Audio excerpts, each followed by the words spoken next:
ಇರುವೆನು ಹೀಗೆ ಎಂದು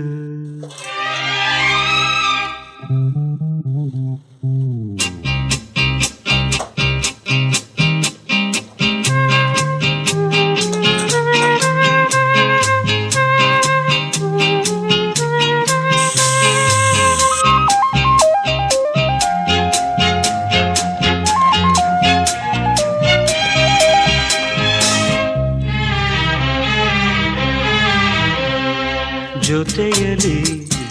ಜೊತೆಯಲಿ ಇರುವೆನು ಹೀಗೆ ಎಂದು ಹೊಸ ಹರುಷವ ತರುವೆನು ಇಂದು ಎಂದು